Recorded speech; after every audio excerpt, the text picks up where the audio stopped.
I'd only been at Tony's Pizza for a couple of weeks when that order came in. The address was in a nice suburban neighborhood with manicured lawns and wooden swing sets. I pulled up to find this woman on the porch screaming into her phone. Her face was red and she was waving her free hand frantically. I don't care what your mother said, Brian. You promised you'd be here by noon. Her little daughter, who was maybe 5 or 6 years old, was riding circles on a pink tricycle in the driveway, completely clueless about her mom's meltdown. I grabbed the pizza and walked up. The woman barely looked at me, just held up one finger, mouthed a second, and kept yelling. No, you listen to me. I'm sick of your pathetic excuses. I stood there, holding the pizza, trying not to listen. That's when I noticed the black van parked maybe 3 houses down. It was an older model with tinted windows. I didn't think much of it at first, but when I looked closer, I saw this guy in a hoodie sitting in the driver's seat, drumming his fingers on the steering wheel. His eyes were glued to the little girl. Dread crawled at my nape as I looked at the kid, then back at the van, and at the mom still yelling into her phone. The woman finally ended her call and came toward me, digging through her purse. Sorry about that. How much? $18.50. I answered, still watching the van. Ma'am, I think you should bring your daughter inside. There's a man down the street watching her. The woman looked up and scrunched her nose. What are you talking about? I pointed at the van. That black van. There's a man inside watching her. I really think you should— Oh my God. Mind your own business. She snapped, shoving a 20 at me. Keep the change. She grabbed the pizza and went inside, slamming the door hard behind her. The little girl was still playing and humming to herself. I lingered a bit with the keys in my hand, contemplating what to do. The woman had basically told me to fuck off, but the van was still sitting there with a shady-looking guy in it. I sighed and got back into my car, but couldn't turn it on. Instead, I sat there and watched the little girl. She'd gotten off her tricycle and was playing with chalk now. 5 minutes went by and he didn't move. But just when I turned on the engine, I saw the van open up. The man got out. He was big, maybe 6'2", wearing jeans and a black neck gaiter pulled up over his face beneath the hoodie. He walked toward the house, real casual, like he lived there or something. My heart started pounding. When he got close to the girl, he crouched down and pulled a chocolate bar from his pocket. She looked up at him and smiled, kind of shy. That's when he grabbed her and clamped a hand over her mouth. She tried to kick and scream as he started hurrying toward the van. I didn't even think before throwing the door open. I ran across the lawn and yelled, Hey! Get away from her! His head snapped violently toward me. The kid was crying and trying to get away, but he was too strong, and the van was only a couple feet away. My mouth dried. I had to do something. Help! Somebody help! I was sprinting as fast as I could. He broke into a full run, still holding onto her arm. She was screaming. Her little feet were dragging across the pavement. The van door was wide open, waiting. I was about 10 feet away when I saw a rock on the ground. I grabbed it and threw it as hard as I could. I nailed him in the shoulder and he stumbled. His hand slipped just enough for her to yank free. Run! Go to your house! I yelled. The girl ran for the door, sobbing. The dude snarled at me. For a second, I thought he was about to come after me, but he took off for the van instead, jumped in and floored it. I tried to see the license plate, but it was all covered in mud. The van disappeared around the corner, and I just stood there, shaking. The front door flew open and the mom came running out. She grabbed her daughter and just broke down right there in the yard. Neighbors started coming out too. They asked what happened. I told them everything and someone called 911. The cops showed up pretty fast. They took everyone's statements, asked for descriptions, and checked the neighbors' security cameras. One of the cameras caught the van pulling away, but only part of the plate was visible. The officer told me they'd been getting reports about a black van cruising neighborhoods. This was the first time someone actually spotted it. "You saved that girl's life," he said. "If you hadn't been paying attention, she'd be gone." The mom wouldn't stop crying and apologizing. She kept hugging me, saying she should have listened, that it was very irresponsible of her. She had never thought something could happen right in her own yard. They caught him a week later, trying the same thing 30 miles away. He had a record for child abduction going back 15 years. Police said that based on what they found in his van, the girl would have been his 8th victim. I still have nightmares about what almost happened. In them, I listen to the mom instead of my gut. I tell myself it's none of my business and drive away. And later, I see the news of a little girl missing from her front yard while her mom was inside. And I lie awake, wondering what they might have done to her, what that little soul might have gone through, all because I decided to mind my own business. I've had this speech impediment since I was a kid. It gets worse when I'm nervous or tired, which means my late-night pizza delivery job was basically a nightmare. But I needed the money to get better. Speech therapy isn't cheap, and my parents were already stretched thin helping my sister with college. Most customers were cool about it. Some were impatient, a few were rude, but I'd gotten used to that. What I wasn't used to was what happened on a Thursday night last November. The order came in at around 10:30, a large pepperoni with extra cheese to 847 Maple Street. I'd never been to that side of town before. It was one of those houses at the very edge of the city where the street lights stop and everything gets darker. I pulled up at around 11. The house looked normal enough. It was 2 stories, a bit old and run down. A single light was on in what looked like the living room. I grabbed the pizza and walked up to the porch. A woman answered on the second knock. She was maybe in her 40s, wearing a bathrobe. Her smile was too wide, like she'd been waiting by the door. Oh, wonderful, you're here. Come in. I need to grab my wallet. I should have said no and told her I'd rather wait outside like we're supposed to, but she was already heading back into the house and I was taught to be polite, so I stepped inside. The rotten smell hit me immediately. It was sweet and sickly, like garbage sitting in the heat too long. I tried not to gag. Sorry, I could just wait on the porch. I called after her, breathing through my mouth to avoid the stink. She turned around, stared at me from head to toe. Sadness flickered in her eyes as she smiled. Oh, you have a stutter. That must be hard, especially with a job like this. It's fine. I'm working on it, doing speech therapy. That's wonderful. You're gonna get better. Let me get you a proper tip then. You deserve it for all that hard work. Her smile grew wider. She disappeared into the house. I stayed by the door, counting seconds. The smell was unbearable. I figured maybe she had plumbing issues or forgot to take out the trash for a while. Suddenly, a camera flash blinded me.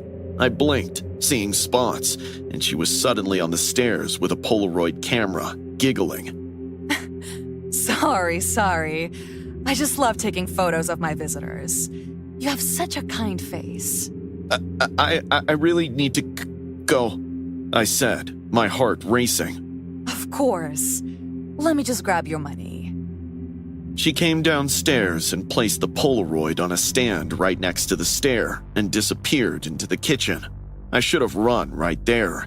I should have left the pizza and gotten out, but I was frozen, watching the Polaroid develop on the stand where she'd set it. My wide-eyed, scared face stared back at me. She came back holding a wad of cash. Here you go, sweetie. $50. That should help you with those therapy sessions. I took the money with a shaking hand, mumbling thanks. I was desperate to leave, but as I turned, she grabbed my wrist. Her grip was stronger than it should have been. You know what's funny? She said, and her voice wasn't cheerful anymore. It was flat and sounded dead. My husband used to have a stammer too. Just like you. Tears were suddenly streaming down her face, but she was smiling. I'm sorry, I really need to... He left me last month. He said I was too clingy. She was imitating a stammer now, mocking it. But he didn't leave. He's still here. I tried to pull away, but she held on tighter, her nails digging into my skin. He's downstairs. Would you like to meet him? He's very quiet now.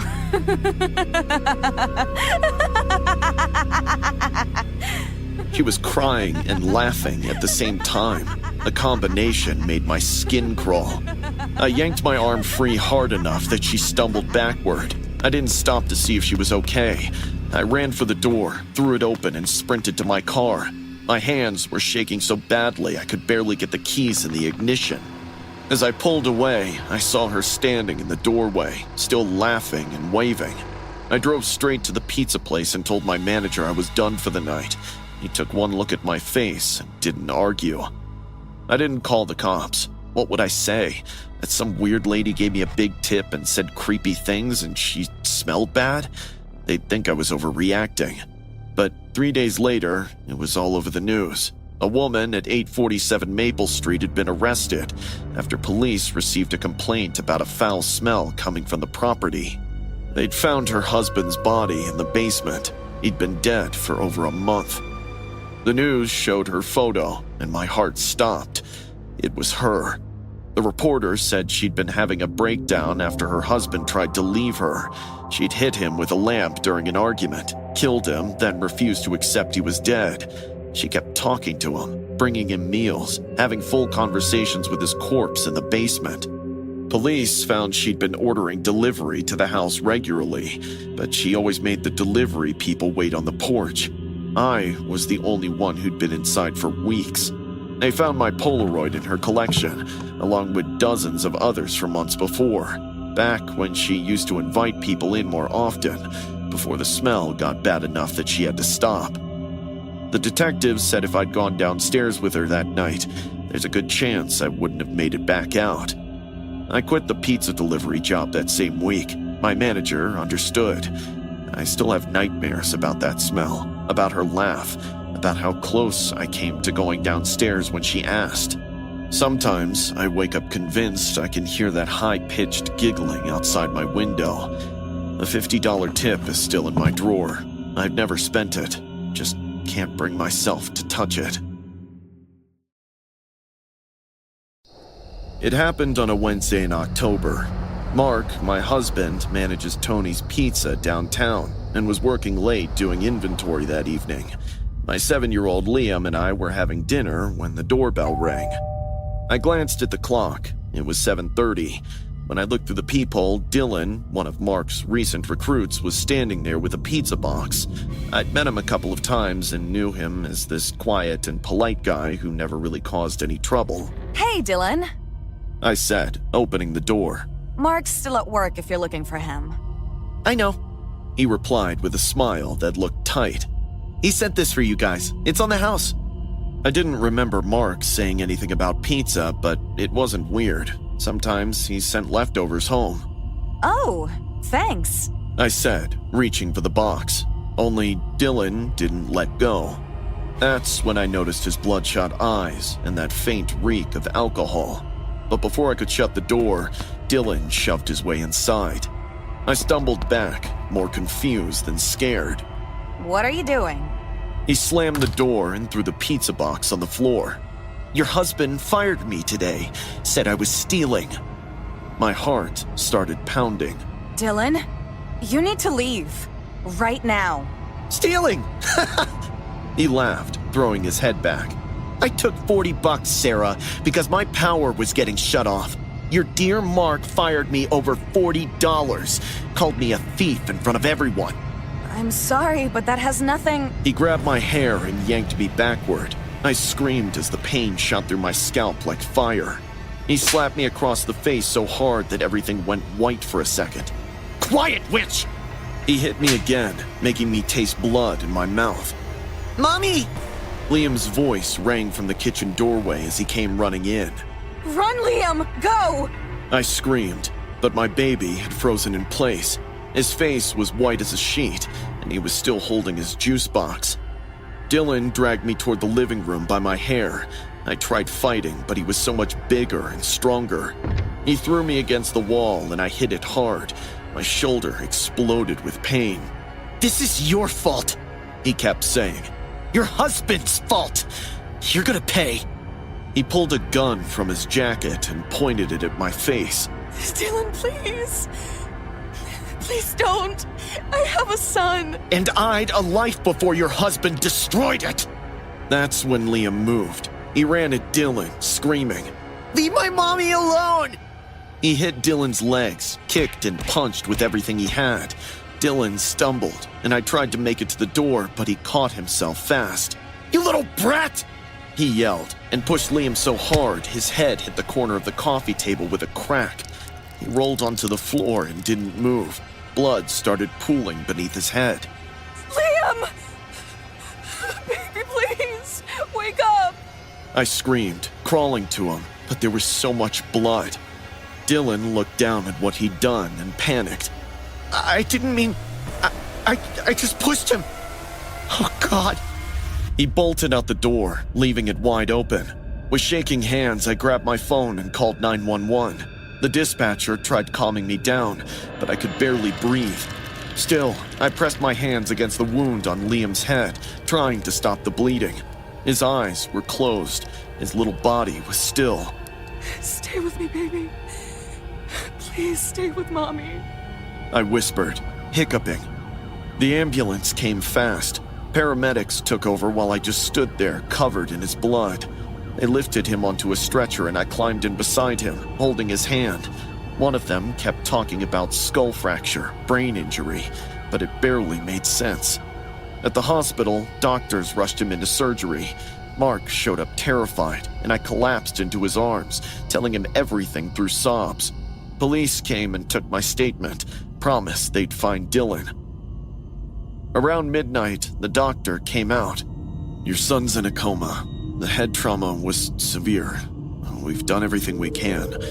Let's just hope for a miracle. I sat by Liam's bed for 3 days straight, holding his hand, talking to him, and begging him to come back. Mark brought food I couldn't eat, clothes I barely changed. The nurses tried to make me rest, but I couldn't leave.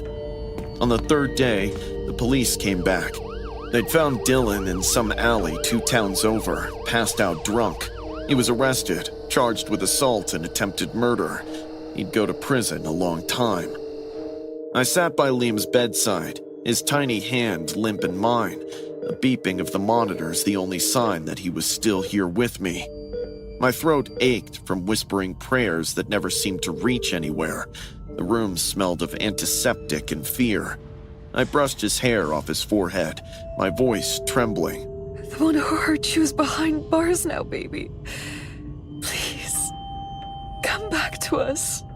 For a moment, there was nothing, just silence and the hum of machines. Then, I felt it. His little fingers twitched against my palm. My heart stopped. Liam? I breathed. His eyelids fluttered, his chest rose shakily, and then those familiar eyes met mine. Mommy? He whispered, his voice small and broken. Are you safe now? I didn't realize I was crying until my tears fell onto his hand. I nodded furiously, choking out a laugh that was a half sob. Yes, sweetheart, I'm safe. You saved me. I gathered him into my arms, careful of the IV lines, and buried my face in his hair. He smelled like home, like everything good that I thought I'd lost. You're my little hero. I whispered, holding him tighter as his heartbeat pressed against my chest. The world outside could keep spinning, but in that moment, all I could feel was his warmth, his life, his courage. My little boy was awake, and for the first time in what felt like forever, I believed we'd both be okay.